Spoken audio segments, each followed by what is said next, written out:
My name is Raymond Barnes, and this is my wife, Crystal Baker Barnes, and I'm the son of Paul R. Barnes, World War II veteran who received the Purple Heart.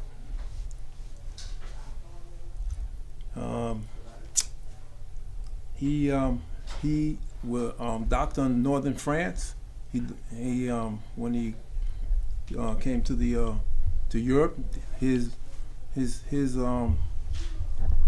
platoon docked on northern France, and they drove the trucks called the Red Ball Express from France up to Germany, taking supplies to the front lines. Ammunition, Mm-hmm. guns. How many times did you have to do that, Mr. Barnes? Once? As they come on the shore, go down to the shore to get it. As they come off ships, we take it and bring it up. So that was like a back and forth kind of thing that you Yeah. had to do. Wow, that was dangerous. Real dangerous. Shucks. I mean, because wasn't they like at the shore? Wasn't they bombing Yeah. at the shore, right? So you had to go actually to the shore, come back, and go back again. Right, and duck them bombs. So they were targeting the trucks that were Yeah. that were making the pickups. Yeah. They didn't want to see us bring that ammunition up, our guns up. But we brought them up. Not only did we bring them up, we beat them when we got up there. How many times you think you did that? Went back and forth like that? beach. As the job come in from the shore, we go down and get it and bring it up on our what is known as a 6x6. 6x6 is a six-wheel vehicle that we brought them up on. They call them 6x6s. And we brought it all the way up to, where did we bring them all the way up to? To Germany. The capital of Germany. What was that? It was Dusseldorf. Dusseldorf. Yes. Brought them all the way up to Dusseldorf in Germany. And what did we do after we got them to Dusseldorf? Well, you probably dropped them off, the supplies, machine guns, ammunition, and Yeah, then we went back to France to pick up more. Right. The Red Ball Express. Red Ball Express. We drove Red Ball Express back and forth, picked up the ammunition, brought it to the soldiers. And the first sergeant and master sergeant distributed the weapons and the arms. And that was our job. How long were you there, Mr. Barnes, doing that? How long was I there? From 42 to 45. So that was like an everyday kind of thing, going back and forth like that. Right. Until he was wounded, and then they took him off the front lines into the infirmary for for recovery. Maybe a couple of months, but after that, you go back on the front lines. How did he get wounded? We got one. Where did I get one of them? in Right the leg? knee. Yeah, bullet went through one side of the knee, came out the other. It went on the angle, not straight through. It went on the angle, like, right? I think it went straight through. Angle is not straight through. Okay, if it went on an angle, then it penetrated one side and came out the other. It could have been on an angle. Right. And it hurt too, man. Right. A bullet go through you, it stings, man. I get burning. But we withstood it and didn't show no pain. We were the master man and didn't show no pain. Don't show no pain. You have your weapons. You know how to use them. You use them when it's necessary. We were ready. Let me ask you this, Mr. Barnes. Beg pardon? Let me ask you this, right? Paul, he's Ray. Right. Yeah. You're Mr. Barnes. I always call you Mr. Barnes. Always. Mr. Barnes, after a while, you got to know a lot of the soldiers that were on the front lines, right? That's right. So I guess you saw a lot of your friends not make it. And that get killed. Yeah. That must have been rough. Yeah. Like, to come back I'm lucky to be and here. expect to see somebody and they're not there anymore. Yeah. They're gone. I'm lucky to be here. But we were sharpshooters like they were.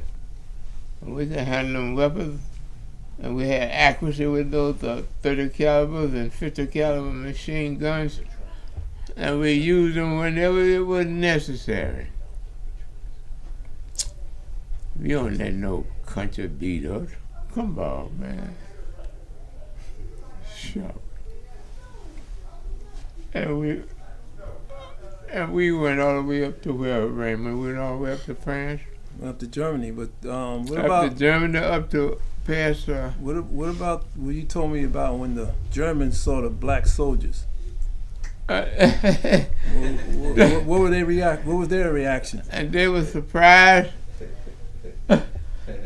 They were surprised that we did what we did. Mm-hmm. They surprised us. Well, was that the first time they ever saw black people? Yes. Yeah. It was? Yeah. How did they treat you? They treat us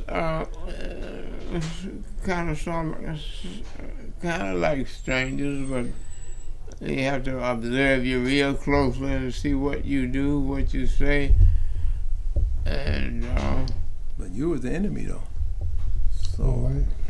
you were the enemy. yeah, I was the enemy. What we had to do to them, what they gonna do to us? They gonna knock us off? No. They weren't gonna knock us off? No. We gonna knock them off? Right. Okay. That's what happened. Mr. Barnes, at that time, did blacks, soldiers, and white soldiers, did they fight together? Yeah, They did. they did. Okay. They did. They had different troops. White troop, black troop, white troop, But black they were troop. segregated. Yeah, not segregated. They were in groups. Troops, you're in a group. No, they weren't A segregated. platoon, wasn't it? No, Platoon. you all Trying to fought find- together. They were all They had together. to work Yeah. together. But the story my father told me was one particular time that some German soldiers, maybe this was the first or second time they saw American black soldiers, and they saw them and they couldn't believe it, and they started to turn another direction. Wow. Yeah. I'm Yeah, not sure. come on. I'm not sure. My dad was telling me that they were like Have a seat. Move they, those they close were so you can sit down. they were in awe, I guess. Uh-huh. They were in awe. So they kind of Pick that To up. the ones who are always on standby to go out on a governor's call to assist and protect its citizenry. So on behalf of our pastor, Reverend Dr. Moses Lassiter, from the pulpit to the pew, we welcome you. For all our veterans, please stand, and their families at this time. All our veterans and their families, please stand.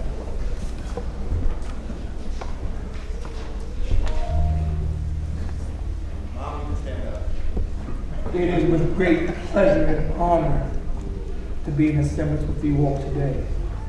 From when and where you served, we all took an oath to defend this country against enemies, foreign and domestic. That's an oath many folk don't even comprehend when you raise your hand. It's like giving your life to Christ, but you give it to the United States government. And for that, I am eternally grateful that I am among my sisters, my brothers, the Boy Scouts that will be future leaders, the Cub Scouts, the Girl Scouts. They deserve a hand too, because they will be our future leaders. And to all the caretakers that attend to our veterans, near and far, we welcome you once, we welcome you twice, and we welcome you again. In God's name, thank you Give a kid, hoorah! Hoorah! Amen. How you doing? My name is Anthony Sanders, Corporal of the United States Marine Corps, MAG 14. I served 5 years in the United States Marine Corps. Our core values are honor, courage, and commitment. What that means to me, being that courage is in the middle, is that you got to have courage before you commit to something, and before you can have honor in something, you have to be committed to it. So what the Marine Corps taught me is you got to have courage in every step of the way you take, and once you take that step, you got to commit to it and honor what you do. So when you honor what you're doing, you just walk everything through, and walk it through, everything should fall out good. If it does not, you are your own man to blame. Air Force. And I thank Mr. Barnes and everything that he's done for us, that he led the way for people that's inspired, whether it be students, lawyers, or even people that inspired my father, who's still in the military, who gave me a way and showed me how to be a man as myself. And I thank Mr. Barnes for that. I thank the United States Marine Corps, and I thank you for all my veterans ahead of me that walked the parade deck, that walked on the ports, that walked on the Air Force decks. I thank you guys, and you guys have a... My name is Russell Grady, and I served in the military in Korea. I'm a veteran from the Korean War. I went to Korea to fight for justice and for peace and for safety for this country, and I remain committed to protecting this country. But one thing I like to say to this country must be fair to all our soldiers, no matter what nationality are you from. Okay, so we met today to honor Paul Barnes, Purple Heart recipient, African American, who dedicated himself to the service like all of us are here today. And I appreciate everybody coming out. I appreciate the Reverend at Calvary Baptist Church that brought us here today, so we as veterans, African Americans, and others can be honored for the dedication and the service that we gave this country. We thank you. You have done a military service. You have earned the title veteran and much more.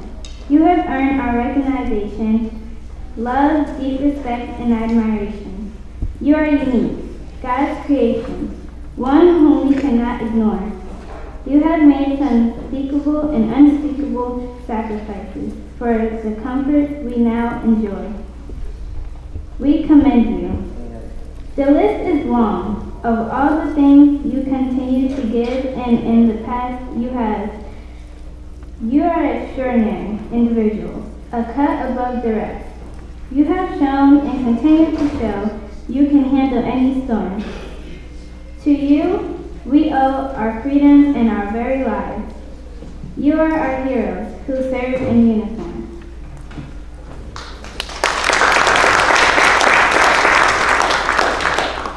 Good morning. Good morning. I will be reading the second part of the Veterans Day tribute. We revere you. Men, women, you should be our celebrities, but more importantly, know that you are our heroes. You are the rarest of treasures. No other group compares. We are full of pride, gratitude, love, appreciation, respect for the many things you have done. And for what you have done, you will always be in our hearts.